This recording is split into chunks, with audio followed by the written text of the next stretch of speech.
last together, we finished up on Talisker on the island of Skye, and then we'll kind of travel down from Skye back onto the mainland over the bridge, and then basically going down the coast, and then continuing on all the way down to the peninsula of Campbelltown. There, and that's where we'll kind of like start. There we'll have 3 distilleries that we'll kind of be able to go and visit. Back in the day, back in the big day, it used to be the whisky capital of Scotland. Now there used to be up to as many as 60 distilleries right on there, and if we all know kind of what history, now the original whisky licenses were kind of done there when the king had requested the monks to make them some whisky. So this was the part of Scotland where whisky first came into Scotland. Now, as we've talked about this before, now the Irish might have maybe made what we call whisky, but the Scottish perfected it when they got it onto the mainland. Like that. I love that phrase. I love that so much. I was waiting for you to react there to that one, but yeah. And we've got some delicious whiskies. So what's interesting about Campbelltown? So it's on the mainland, so you could say, okay, it's going to have some things like now the Speyside and the Highlands, because you've got some mainland attributes, now barleys and things. But it's a coastal whiskies as well, so you're going to have like some things happening there. Plus they've got their own peat that they're using, because the peninsula is actually quite a wee distance away from anywhere to get to it. And as you've probably seen on a map, it's like a way down at the very end is where Campbelltown is. And even just travelling the mere 230 miles from Skye down to Campbelltown, it'd take you about 6 to 6.5 hours. So think about that. You're not travelling very fast as you're going through the Scottish countryside to get there. But anyway, so what we're going to start with, maybe like the actual Springbank distillery, which is called Longrow Distillery, and we'll maybe start with the Hazelburn. So this is a Hazelburn. This is a Hazelburn 12 that I have, and that I gave to you, Chance. So one thing I noticed, 2 things I noticed. One is that the website no longer has a 12-year expression on it. It has a 10-year and a 13-year, and the 13-year is their Oloroso cask matured. So maybe this is a collector's item or something, much like my bottle of Lafroig 18. I don't know. It smells really nice. This seems more assertive to me than the Auchentoshan does. We're not going to get started. I just gotta. It won't be an episode of Dram and Leather without me shitting all over Auchentoshan, will it? Oh dear. So anyway, so if you think about Springbank, now we kind of know it's that distillery Longrow. This is the first of 3 whiskies we'll probably taste there. That'll be Hazelburn, and there's no peat in this one, so this is basically their expression, the bourbon. Well, it's just going to be lightly peated, but it's not. There's nothing much in here. I'm tasting mostly smoke.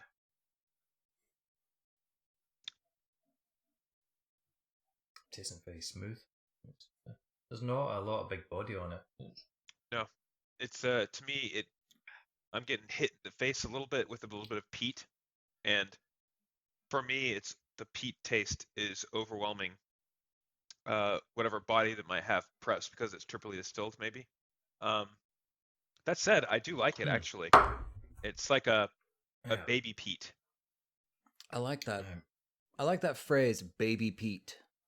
It's baby peat, yeah. Not P-E-T-E. There's not no actual baby named Pete, but baby P-E-A-T. Like just a touch of peat in a fairly light-bodied whiskey, I think. So this distillery was one thing I've noticed while doing a little bit of research, literally 5 minutes before we started recording this episode, is we're a professional show here, people. So yeah, this is all pros. So the Hazelburn Distillery operated for 100 years, 1825 to 1925. As Gary said, this current whiskey is a product of Springbank. And one thing I noticed is that the Glen Distillery, which is going to make the Kilkerran we're going to taste a little later, they operated from 1872 to 1925. And so from a sample size of 2 distilleries, I can only surmise that something awful happened in 1925 to whiskey distilleries. Gary, do you know anything about that? Like the mystery of 1925? Well, it was not really 1925. It was just there was an overproduction of whiskey. You had up to 60 distilleries. I think this town, it's on this little peninsula, a couple of thousand people living down there, and there was basically too much whiskey. They were going out of business. There was a distillery in every corner, And if you What go a back time to be today- alive. Yeah. Sure, your teeth fell out a lot Yeah. earlier, probably, but you had all Exactly. the whiskey you could drink. So you didn't So care much. Yeah. So So a distiller in every corner. So Springbank, or rather, Campbelltown was not only the first whiskey producing the region of Scotland, right? But it also had the most distilleries, I guess, or statistically speaking, per At that- capita or something. at that per capita, definitely. I mean, there's only like now if there's up to 60 distilleries, imagine it in a space that's in a town, basically in a town that's maybe got a couple of thousand people. Everybody in the So a mother good percentage was of the working there, population, or working yeah, on a whiskey. good percentage of the total population on the entire peninsula would be engaged in the whiskey production base. Yeah. So I And- just want to call out like a concept of that. So because I want to make sure I got this right. So there were a couple of thousand kids in my high school. Yeah. You're saying that there were 60 distilleries amongst a population Yeah. equal to my high school. That's crazy. That's Almost enough to produce enough alcohol to satisfy the kids at your high school, Gents. They had to get Speyside in there too. I just, yeah, you have to, it's a team effort. Yeah. So anyway, I was double checking because you were giving me paranoia there. So anyway, the Hazelburn is done without peat. It's a triple distilled without peat. It's the only one, and they do that deliberate where they do it without peat. What you're getting, so what you're probably getting is more Really? just coastal notes that's in there, and then you've kind of got the Springbank, which we'll talk about later. Which you'll get peat, and then you've got the Longrow, which is like the heavily peated, and one that they've got. I swear to God, Chance, I poured this into the correct bottle. I swear to God, this is direct from the Hazelburn bottle to the little mini bottle I gave you. I No can't worries. imagine. No worries. I Yeah, mean, there'll be it- a it's- little you bit taste- there'll be a little bit of peated water in there. That must be it then, because I mean, to me, it's You're fairly getting small- apparent. Yeah, I think what you're getting Yeah. is just more. It's more or less like that. It's the coastal one. It's quite alcohol forward on it as well. When you're having it, you get a little bit of burn there. normally when we start getting into anything with peat, we have warmed up with some other stuff and we've worked our way up the scale. So we've, Yeah. refined our palate for the day. I'm wondering if because we're jumping in with some very lightly stuff that maybe it's hitting us a little stronger than it would after like a Glenlevy and an Auchentoshan and building our way up the scale. Yeah, we more than happy to take the L on calling this peated, but No worries. I could swear there was. Well, it's good peat. though. No, but the one is good. It's good that in your mind you were thinking peat and you were smelling peat and that. But this is like a nice light introduction to the Hazelburn. It's one of the lesser known ones as well. It's when people think Campbelltown, they kind of jump directly to Springbank in the nowadays, as opposed to that. Another thing that was interesting. I'll give you. Now it's called Campbelltown, the peninsula. Like the town is called Campbelltown, but it was actually called Lockhead for hundreds of years, and it was only in the mid 1800s that the Campbell family, in their arrogance as the local lairds, decided to rename it Campbelltown, and that was how it kind of got its name, and that was like in the mid 1850s or something. Can They you just got do there. that? I know exactly. That's what I'm thinking. Can I just take Ryan Austin and sorry guys, Yeah. this is Ryan Town now. Yeah, Actually, exactly. I like the name Ryan Town. I think that's great. Yeah. Not as great as Yeah, that makes two of Chance us. Town, but Just roll off the tongue. Yeah. You know. so okay. Yeah, so maybe- it was Lockhead. Yeah, it was called Lockhead for I'm not gonna hundreds of lie. years. I agree. It was pretty arrogant to name it after their family, but Campbelltown does sound better than Lockhead. Yeah, Lockhead. Yeah, it was like Lakehead, Lockhead, where it was. But yeah, so Campbelltown is the Campbell family. They were the lords, the lairds of the land. Yeah, so lairds of the Isles. They were owning a lot of land there, and the Campbells is it's a very big Scottish clan, known for a lot of things. But anyway, the other interesting thing is it's a peninsula. It's quite far from everywhere. So a lot of the times everybody is doubling up. They're both distillers and farmers. And the reason they do that is because they're going to use after the mash, they're going to use the mash, what's left, and give it to the cows. And then, and vice versa, the farming, they've got the barley. So because it's so far from everywhere, they actually would source their own barley locally. So they've kind of got the water, the barley, they've got the peat. So they're quite self-sufficient from that side there. So we're kind of skipping about since it's just 3 distilleries. Because if we go from there, we'll go to, I think you said we'll do the we'll do the Glengyle one. We'll go to Kilkerran. Mhm. Now, the other one is on the Springbank one. That was opened up by the Mitchell family back in like 1828. Archibald Mitchell opened up that one there. And Kilkerran, Glengyle, was actually opened up by his son. One of his sons opened up this one. It was across the street, and it was, hey, I'm going to open up another one. He was actually arguing with his brother, and they kind of went a falling out. They're falling out, as I was saying, they're farmers. They're falling out over sheep, as you do in Scotland. So they fell out over sheep, and they said, well, to hell with that. I'm going to open up my own distillery, and they called it Glengyle. It was open like 1872, as you were saying earlier, Ryan, through to 1925, when like the volume that wasn't there and they were losing. And so then it was kind of mothballed a little bit, and it didn't really reopen until 2000. Now, when it opened up, you'd think, well, why didn't they call it Glengyle? Why are they calling the whiskey Kilkerran? Mm-hmm. And the reason was that there was a Scottish Highland blend called Glengyle that you can get, and they couldn't buy the rights to it, so they said, okay, fair enough.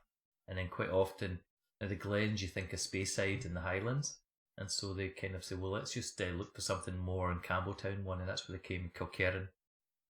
There's a little bit of a religious side in there to do with Kerran, who was the St. Kerran, who was like one of the first ones that came over in the 1600s and set up in the town back then.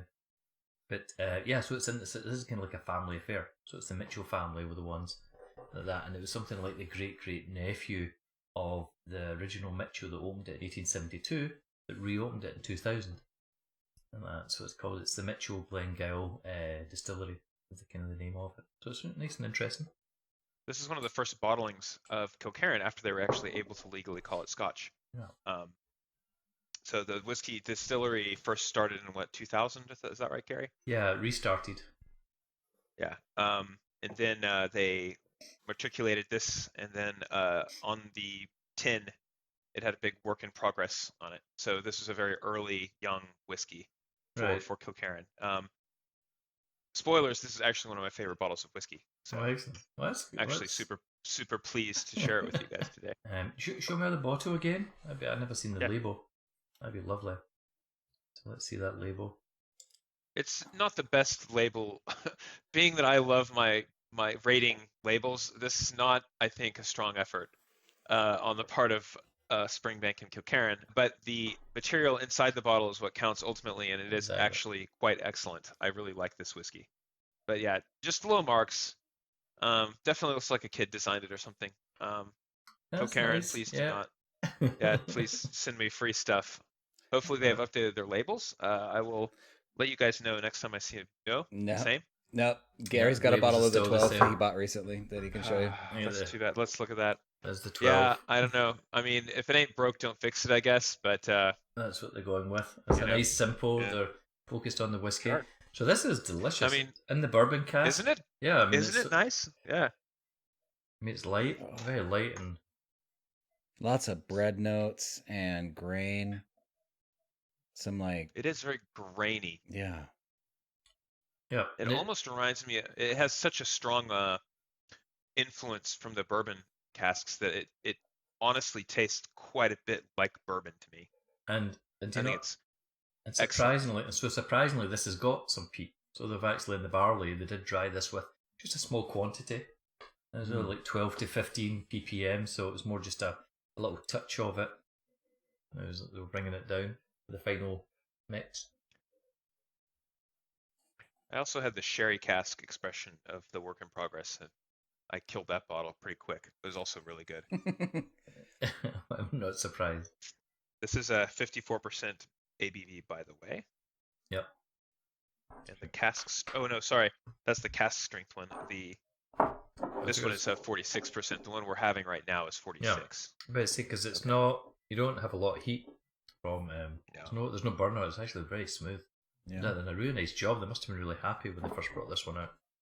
I'm actually just, because I know you guys are going to try the cask strength. I'm just going to try the 12-year-old, which is going to be basically the same one. Oh yeah, very close. It's the same as well. It's like 46.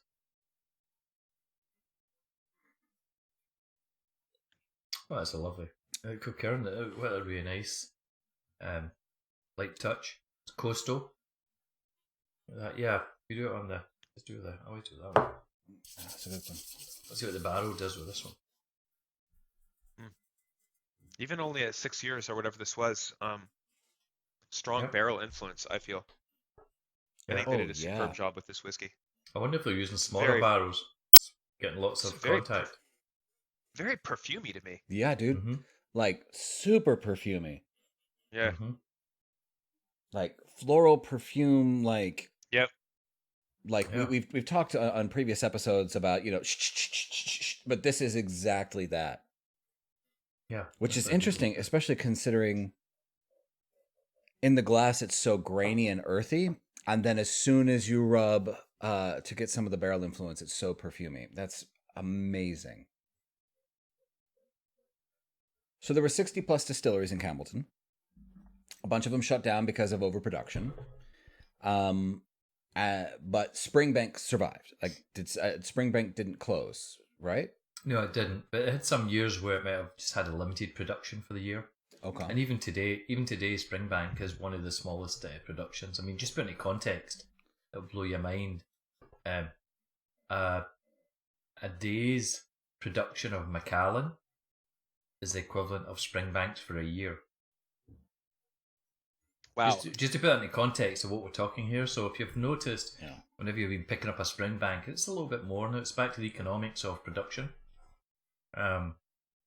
Traditionally, they've been increasing the production, but the actual volume compared to a big distillery like Macallan's is a lot smaller. That, and hence why 10-year-old Springbank can sometimes be, I don't know what it is nowadays, $80-$90 just for like a regular small Springbank. Yeah. It's because they're not doing that level of production like that. So for many years their production was off and on. They were always open, but the production was kind of always now there. So I think that's my follow-up question. So, okay. So Springbank never closed. Where there, Glengyle did close, though, in 1925. Yeah. It got mothballed. It was kind of sold between some companies and it got mothballed. So is Springbank the only one that didn't close at all during all this time period? Correct.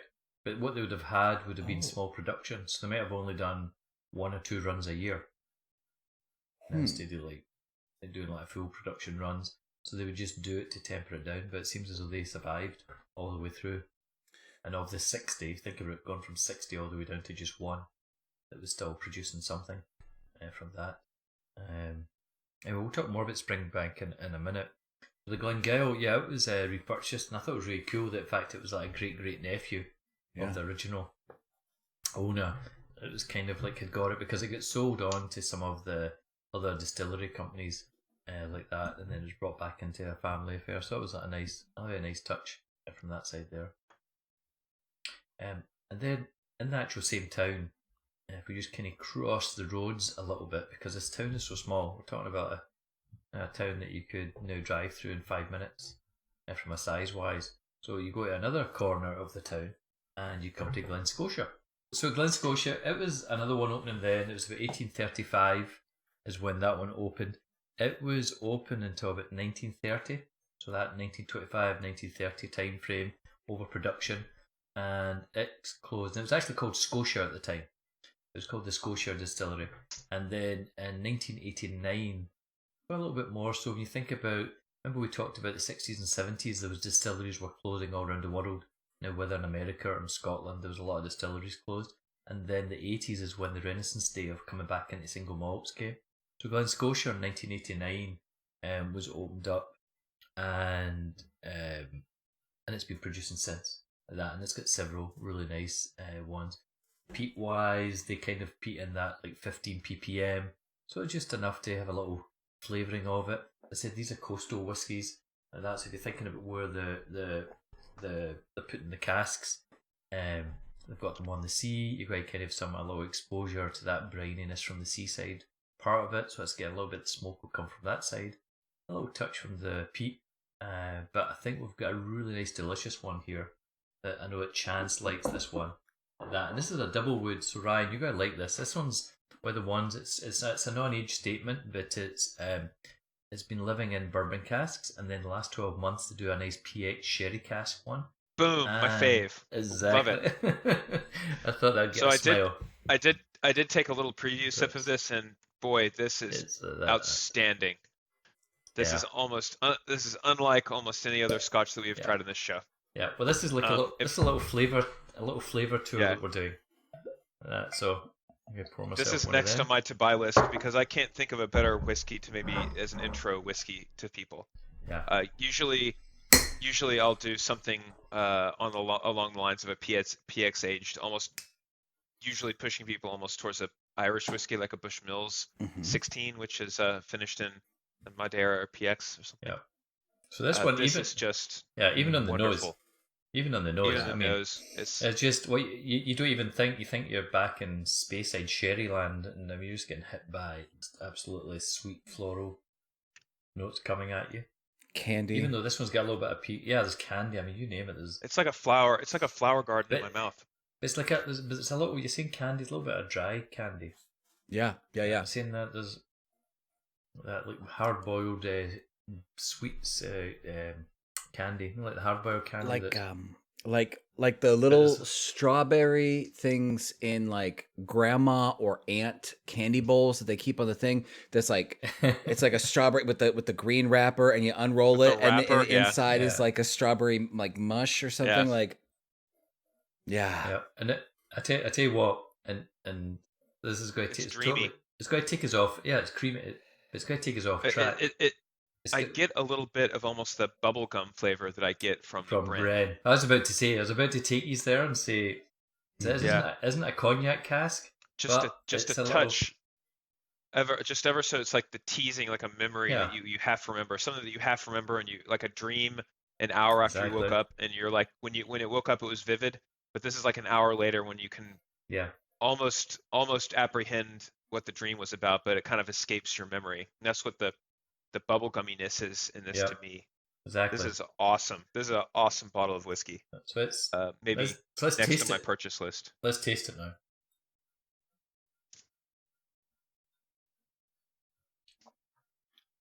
Oh yeah, and even on the tongue, was it ABV? It's 46 like that.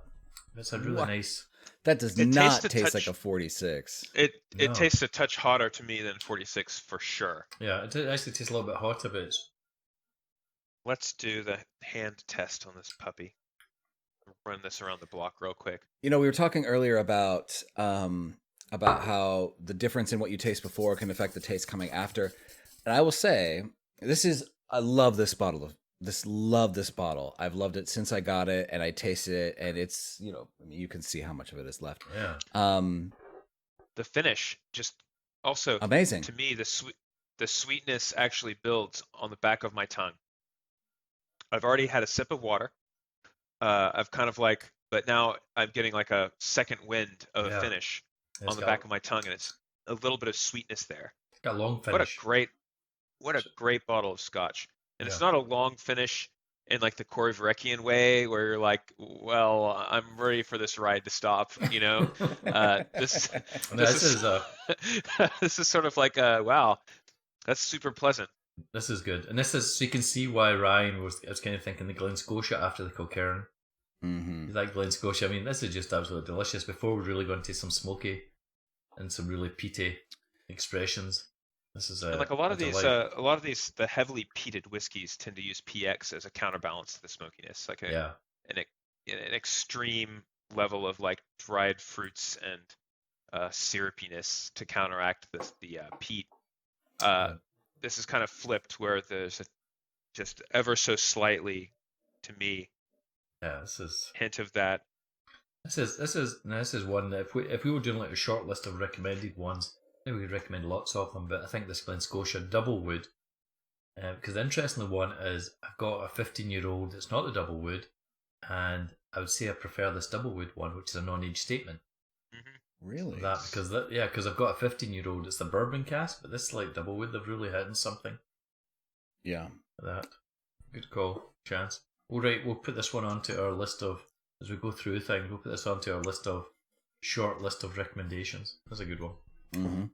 So we've done that's what kind of like 3 the 5 that we're going to visit. So now we're really now nipping back across the road again, just walking over and down. You've a little bit of heat from having just tasted all of that. We're going to go back into Springbank. Known for doing everything itself. It's down in the peninsula. And if you actually wanted to learn how to make whiskey, Springbank's the place to go. They've actually got a school. You can go there for 1 week. Like that.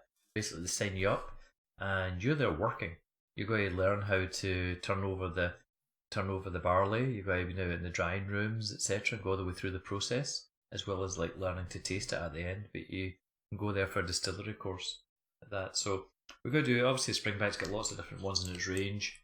From that, a lot of times to do cask strength ones, the 10s, the 12s, the 15, the 18s, and go all the way to 25s. So Ryan, thank you very much for sharing your Springbank 18.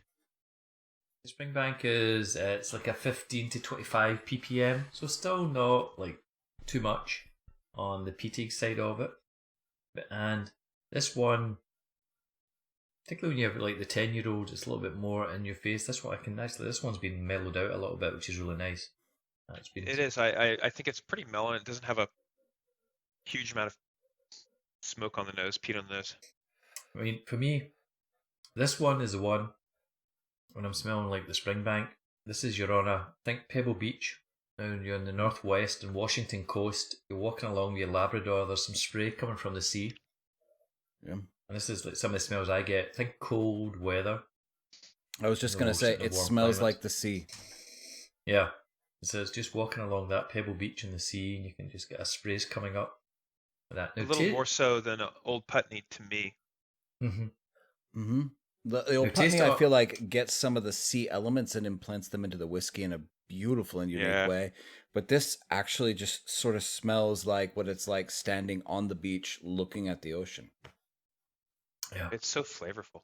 Yeah, just taste it on the tongue. This is like delicious. It's now the younger one, interestingly enough, is got a little bit more of a heat to it. They got like a ginger pepper heat. This one is actually mellowed down, so it's really nice. I also did bring this bottle back from Scotland, so this is actually from a whiskey shop in Edinburgh.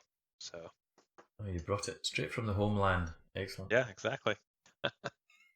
What ABV is this one? Is it 46 as We're well? Like most 46%. And to me, again, it's just it's bursting with flavor.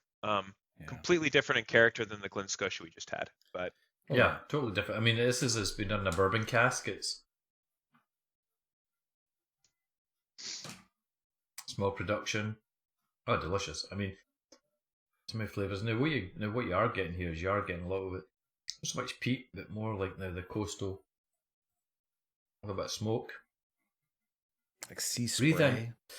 Yeah, just breathe in. Take a little bit in your tongue and just breathe in over the top of it. You pull some air in over your tongue there. You feel a little bit. That's what I say. It's like a ginger type heat. Like if you're having a little bit of bite of ginger. I'm definitely getting the ginger. There's a bit pepper. And the pepper. Yeah. I'm glad. Yeah. But it's definitely quite, pepper. It's quite. No, it's just like a medium finish. It's not a long one.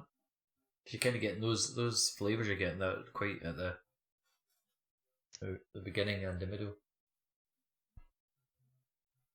There goes. What a delicious one. Yeah, but yeah, so Springbank, classic, it has to be recommended, like that. But, so this one we're going to go to Longrow Red. That, not a lot of people like, now, everybody hears Springbank, and you really have to like know, oh, Longrow, let me go and check into this one. So this is one they've said, listen, let's create ourselves our own little peat monster. And they'll even take us up as now 50 to 55 ppm for this one here.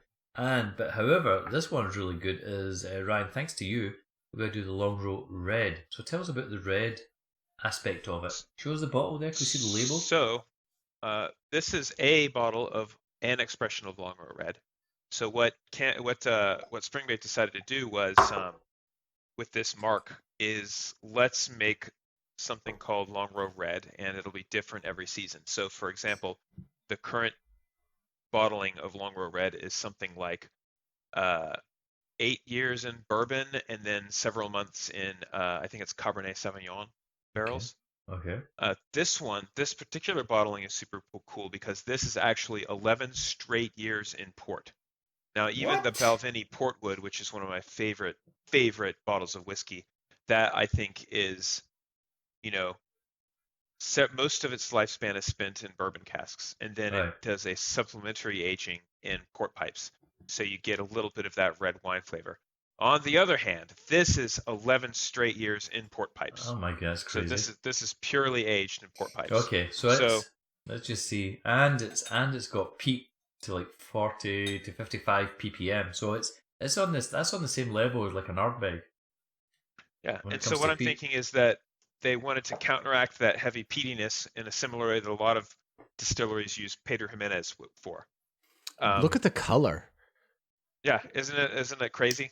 That's a beautiful color. Like through the bottle, it's it just It's so very dark. It's a really dark. dark amber red color. Yeah. But I would have to say, out of all my bottles, this is by far one of the most unique scotches of them all. Just simply because I haven't had another bottle that spent this long in port, and port being one of my favorite flavors for Scotch expressions. Next to your sherry and next to your rum. And your bourbon. I mean, rum is definitely top of the heap for me, but It's interesting. that. Ryan, you use the phrase favorite. And I find myself in a position where favorite becomes such a difficult word for me because I'm like, I love them Yeah. all. I love it all. I don't know. To me, it's sort of like a superlative. I think my Sure. favorite will change minute to minute. Minute to Yeah, minute, exactly. second to second, taste to taste. Yeah, what time But of the day? It's time of the day. Think about it. If it's Yeah. 9 o'clock in the morning, what we're going to have? Exactly. Lunchtime. Longrow red. Yeah. No, See, this isn't first thing in the morning. No. No. This is like having a cigarette and a steak first thing in the morning. Yeah, this is. If you're into it, you're into it. Yeah. Just a big cigar in a porterhouse at 8 a.m. Oh yeah. Oh jeez. You seen a So cigar? neat. This would be a great whiskey to have a cigar with. You've got me. That's a great cigar. A great cigar. A great cigar to have a whiskey with. That's a great whiskey to have a cigar with. Or even on the nose. It's not the same. Oh, it's the fruits of it are different. I mean, So what's what I like- interesting is that the fruits coming over, not the peak. What I really love about this whiskey is that it hits the nose with that port Scotch sweetness, and then the smoke rolls in like a cloud over like San Francisco in the evening. Mhm. Like it. You're Oh, like, yeah. oh, this isn't so peaty, and then it just rolls in, Yeah, it over your does. tongue.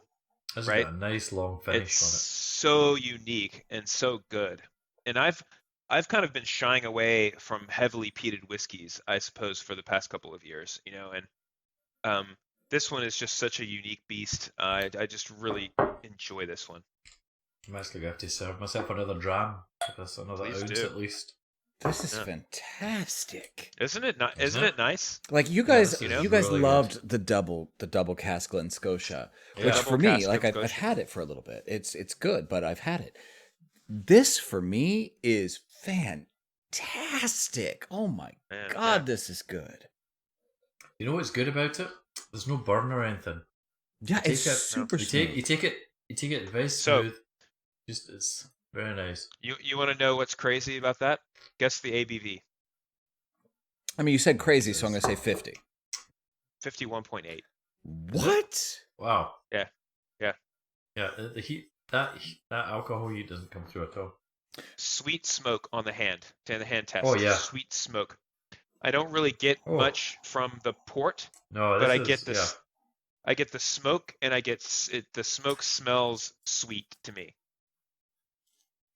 Oh, and yeah. it's just I think it's a really perfect melding of the sweetness from the port This and the takes you smoke. back. Yeah, Yeah. this takes you. It just takes you. If you just close your eyes and think about on the coast, you're sitting there. You haven't. Oh, jeez, this is good. Very good. Yeah, Good, almost like you're nice, sitting right? on the beach with Very a good choice. campfire. Yeah, lovely choice to finish with, Ryan. This is just great. This is lovely. It's a heavy duty Sunday evening scotch. Yeah, this is really good. This is good cold weather out on the porch. Good for the soul. This one's good for Feet the up soul. in a hammock or something. you have a coat on or something, and you're on the lawn furniture, feet are propped up on the table, reading a book or something. You know, Yeah. good Scotch. No, this one's definitely this is good. What I think is interesting is this is a non-age statement. Oh no, it was 11 11. and 11. 11. And the Springbank 18 that we had just before this, I mean, no offense, Ryan, to the Springbank 18, but it pales for me in comparison to this one. Well, remember that 18-year-old longer you leave it in the wood? Plus, it was a bourbon cask. Sure. So you're leaving it in a bourbon cask, and what's happening that any roughness is getting smoothed off. So that 18 is a very smooth whiskey you're having. Here's a little bit younger. There's a lot of expression that's in there. Plus, it's been in the port cask, and the port cask is just absolutely. This is crazy because if we think this is like a 40 to 50 ppm, that you'd expect a lot more impact there. But that's telling you something. It's telling you something about the Highland peat, the mainland peat versus the island peat that you've got in Ireland. That which we'll get to. But how much of that impact, that seaweedy maritime type flavours are coming into it. I will say, This is good here. Like we've been tasting it for a couple of minutes now, and unlike Ardbeg and Lafroig and Lagavulin, nobody's mentioned antiseptic on this particular dram. No, because No. I think this I one. don't get that. The portwood is overpowering. That Overpowering, Lafroig, it's from them. no Lafroig tasting like Band-Aids or whatever it is, you know. Yeah. But it's got the same peat content as Ardbeg, Gary was saying. I think that's fascinating. Yeah. But I think that 11 years. I think it's the wood. That if it's been 11 years, particularly in the port, it's interesting how it's showing us what's happening when that wood is just absolutely wrapping itself around the whiskey. Those ones, because it's going to be breathing in nice and slow. This is a lovely whiskey. And you've seen 51? I'm going to put a little bit of water in there and see what happens. 51.8. Oh, capital idea, old chap. Yeah, Let's try that. Let's release that serpent. Yeah. Also, Release the Kraken. You know what? This doesn't need water added to it. It's nice. I mean, the water just opens up a little bit. yeah. So on the nose, it helps. There's some nice esters coming off there. Yeah, I get a little bit of the actual- butterscotch the actual- after adding the water. Yeah. I get a lot of things. But the tasting of it doesn't. It holds at the 51. I mean, this is one of these ones, Ryan, you could give this to somebody in Chanson. And they would think, okay, it's a regular 45, 46, which a lot of them are coming in at. And you wouldn't really think, oh, it's 51, maybe add some. There's no heat to it, it's still good. I mean, I think it's that port cask though. Remember I was saying earlier about that Springbank's got a small production? So when you think about it, it's got small production because it's doing 3 different whiskies out of the distillery. So so Longrow Distillery is doing Springbank, Longrow, and Hazelburn. Hazelburn. That's Hazelburn. correct. Okay. And Glengyle is just doing Kilkerran, or are they doing another one? Glengyle just doing Kilkerran, and then Glen Scotia doing Glen Scotia. But Glen Scotia's got several ones it's putting out, and then Kilkerran is more doing it's peated, it's cask strength, it's 12-year-old. It's got like several expressions like that. But delicious. What a great way to finish. Longrow Red. Well done. I mean, as much as you would say, okay, the snobs in would say, oh, well, 18-year-old, let's do the Springbank 18 last. Not at all. This Longrow Red is just absolutely a great way to finish off the tasting. I'm going to pour myself, just to finish up, go slash with you guys. I'm pouring some more Longrow Red. All right, I'll do a tipple. I think I'm doing the same. Like, it's so good. Good, Gary. exactly. I'm just pouring more of the same. So here, let's go cheers, guys. Cheers. Slange. Slange. As always, a pleasure, gents. Always, always, always. Well, that completes our journey through the distilleries of Campbelltown. Thank you for joining us on Dram and a Blether, and as always, please drink responsibly.